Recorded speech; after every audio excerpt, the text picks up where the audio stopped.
إن عدة الشهور عند الله 12 شهرا في كتاب الله يوم خلق السماوات والأرض منها 4 حرم আল্লাহ রাব্বুল আলামিন জানায় দেন মাসের সংখ্যা আসমান জমিন সৃষ্টি থেকে নিয়ে 12টা। এই 12 মাসের মধ্যে 4 মাস হলো সম্মানিত মাস, হারাম মাস। কোন 4টি মাস সম্মানিত মাস? রাসূল আকরাম সাল্লাল্লাহু আলাইহি ওয়াসাল্লাম সুস্পষ্টভাবে জানায়া দেন আসমান জমিন সৃষ্টি থেকে নিয়ে মাস হলো 12টা। এর মধ্যে 4টি মাস হলো সম্মানিত মাস। এই 4 মাসের 3টা মাস হলো ধারাবাহিক পরপর। এই যে মাস চলতেছে জিলকদ মাস, এটা একেবারে শেষের দিকে, 25 তারিখ শুরু হয়ে গেছে। এরপরে আসবে জিলহজ মাস, এরপরে আসবে মুহররম মাস। এই 3টা হলো ধারাবাহিক। আর একটা হলো শাবান মাসের আগে রজব মাস। এই 4টি মাস হলো সম্মানিত মাস। এই মাসগুলার মধ্যে আমাদের সবার জন্য করণীয় যে আমল, আল্লাহ তাআলা বলেন ফালা তাযলিমু ফীহিন্না আনফুসাকুম, এই সম্মানিত মাস সমূহের মধ্যে তোমরা নিজেরা নিজেদের উপরে জুলুম করবা না। আল্লাহ কি বললেন? ফালা তাযলিমু ফীহিন্না আনফুসাকুম, নিজের উপরে তোমরা জুলুম করবা না। আমরা তো জুলুম বলতে কি বুঝি?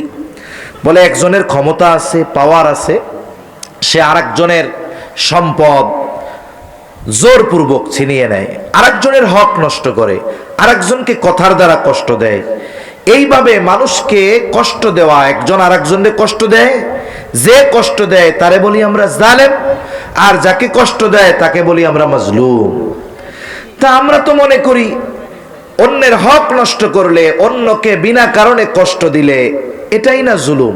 তাইলে মানুষ নিজের উপরে নিজে জুলুম করে কেমনে?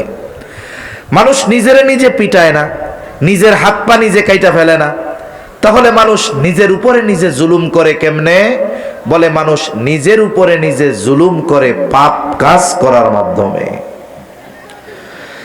তাহলে এই সম্মানিত 4 মাস, যার একটা এখন চলতেছে জিলকদ মাস, আরেকটা সামনে আসতেছে জিলহজ মাস, আরেকটা এরপরে আসতেছে মুহররম মাস, আরেকটা আমরা পার করে আসছি, সেটা হলো রজব মাস।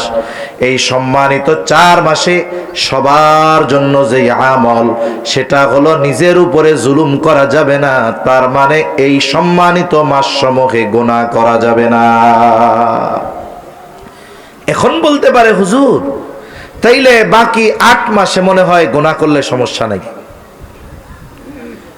সমস্যা আসেনি? সজাগ আছেন আপনারা? তাকবীর দেন, নারায়ে তাকবীর। আরো জোরে দেন না, নারায়ে তাকবীর।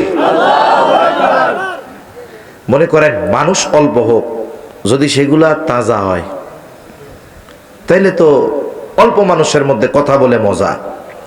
কারণ মানুষের আগ্রহের কারণে আল্লাহ তাআলা বলনেওয়ালার মুখ দিয়া কথা বের করে।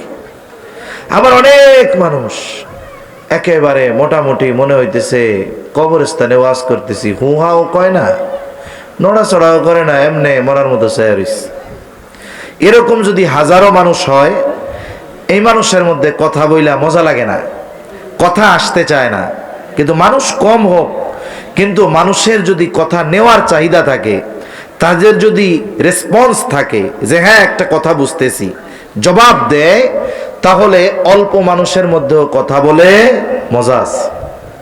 ছোটবেলায়, এখন তো বাচ্চা কাচ্চা আছে, যদি আব্বা বলে বাবা ঘুমাও, বাচ্চাকে যে একটু মোবাইল দাও, আধা ঘন্টা একটু মোবাইল টিপি, এরপরে ঘুমাবো না। কিন্তু আমাদের ছোটবেলায়, আপনারা যারা মুরব্বী আছেন তাদের সময় তো আছেই, আমাদের ছোটবেলায়ও মোবাইল ছিল না। আমাদেরকে ঘুমানোর ওষুধ দেওয়া হইতো গল্প। ঘুমানোর ওষুধ কি ছিল? গল্প। যার দাদা দাদি আছে সে দাদা দাদির কাছে গল্প শুনতো, যার দাদা দাদি নাই সে তার মা বাবার কাছে গল্প শুনতো, চাচার কাছে গল্প শুনতো। এখন শর্ত কি? ঘুমাইতে পারি, গল্প শোনাইতে হবে। এখন এই গল্প দাদি শুরু করছে, তা গল্প তো গল্পই, কইতো এক দেশে এক রাজা ছিল। আমরা কি কইতাম? এখন কয় রাজার একটা ঘোড়া ছিল, কয় এরপরে কয় ওই রাজার যে ঘোড়া ছিল না, ঘোড়াটার দুইটা ডানা ছিল। এরপরে কয় এই ঘোড়াটা এক দৌড়ে 1 মাসের পথ এক পলকে চলে যাইতে পারতো। এখন আর হুহা কয় না, হুহাও শেষ, দাদির গল্প শেষ। তার দাদির গল্প চলে কতক্ষণ? বলে হুহা চলে যতক্ষণ। এজন্য বক্তা আর শ্রোতার মধ্যে একটা সম্পর্ক দরকার, হুহার সম্পর্ক। এজন্য যখন কিছু বলা হয় একটু প্রতি উত্তর দেওয়া দরকার। মুখ বন্ধ করে বসে থাকলে মনে হবে তো আমি কবরস্থানের মধ্যে ওয়াজ করতেছি। তা কি কথা বলতেছিলাম, যে বাকি 8 মাস তাহলে কি গোনা করা যাবে? বলে না, তখনও যাবে না। তবে এই 4 মাসে না করার ব্যাপারে গুরুত্ব আল্লাহ দিয়েছেন। একটা উদাহরণ দিলে বুঝতে সহজ হবে। অনেক সময় আমরা রাস্তাঘাটে অনেক গোনা হইতে দেখি, পাপের কাজ হয়। এমন জায়গাও হয় যে আমাদের ওইখানে বাধা দেওয়ার কোনো ক্ষমতা নাই। বলেন তো, রাস্তাঘাটে যেই পাপের কাজটা হচ্ছে ওটা যদি কোনো মসজিদে হয়, একই পাপের কাজ রাস্তায় হচ্ছে আর ওইটাকে আইনা মসজিদে করতেছে, বলেন তো এই দুইটাকে কি আমরা সমান গুরুত্ব সহকারে দেখব? রাস্তায় যেটা করতেছে ওটাও পাপ, কিন্তু মসজিদের মধ্যে এসে যখন পাপ করবে এই পাপটাকে আমরা আরো বড় করে দেখব, ঠিক কিনা?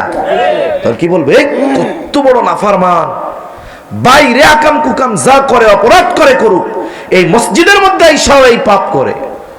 অনেক সময় মানুষ বাইরে মিথ্যা কথা ওরাও বলে, কিন্তু মসজিদের মধ্যে যখন মিথ্যা কথা বলে যে ভাই আল্লাহর ঘর, মসজিদের মধ্যে এসে আপনি মিথ্যা কথা কইলেন, তার মানে স্থানের কারণে পাপটাকে আমরা গুরুত্ব সহকারে দেখি, আবার সময়ের কারণে আমরা পাপটাকে গুরুত্ব দিয়ে দেখি। যেমন কেউ যদি শবে কদরের রাইতে মিথ্যা কথা কয়, আর যদি বুঝি যে এই বেটা মিথ্যা কথা বলছে, তাহলে কি বলবে? হায় রে ভাই, এমন এক পবিত্র রাত্রে আপনি মিথ্যা কথা কইলেন। তার মানে এই রাত্রে মিথ্যা কথা শুধু বলা গোনা এমনটা নয়, সব সময় গোনা। তবে এইরকম এক বরকতময় রাতেও আপনি মিথ্যা কথা বললেন। তাহলে বোঝা গেল কি, স্থান এবং সময়ের কারণে একই পাপ, ওইটাকে স্থান এবং সময়ের কারণে আমরা গুরুত্ব বেশি দেই। অনুরূপভাবে স্থান আর সময়ের কারণে ইবাদতের দামও কিন্তু বেড়ে যায়। যেমন আমরা আজকে এশার নামাজ পড়েছি এই মসজিদে, এই এশার নামাজ যদি আমরা মসজিদুল আকসায় আদায় করতে পারতাম, কমপক্ষে 250 রাকাতের সওয়াব পেতাম। আবার যদি এই এশার নামাজ মসজিদুন নববীতে আদায় করতে পারতাম, কমপক্ষে 1000 রাকাত 1000 গুণ সওয়াব পেতাম। আর এই নামাজটাই যদি মসজিদুল হারামে আদায় করতে পারতাম, এর সওয়াব আল্লাহ তাআলা 1,00,000 গুণ বাড়ায়া দিত। অনুরূপভাবে সময় স্থানের কারণে যেমন ইবাদতের দাম বাড়ে, অনুরূপভাবে স্থানের কারণে পাপটাও অনেক বড় হয়ে যায়, ছোট পাপ বড় হয়ে যায়। সময়ের কারণে ইবাদতের দাম বাড়ে। সাধারণ রাতের নফল নামাজ আর রমজানের নফল নামাজ এক না। আবার সাধারণ রমজানের রাতের নফল নামাজ শবে কদরের নফল নামাজ এক নয়, বরং শবে কদরে কারো যদি নসিবে হয়ে যায়, শবে কদর পেয়ে যায়, ওই দিন যদি 2 রাকাত নামাজ সে আদায় করতে পারে, বলে এই নামাজটা 1000 মাসের ইবাদতের চাইতে উত্তম হয়ে যায়।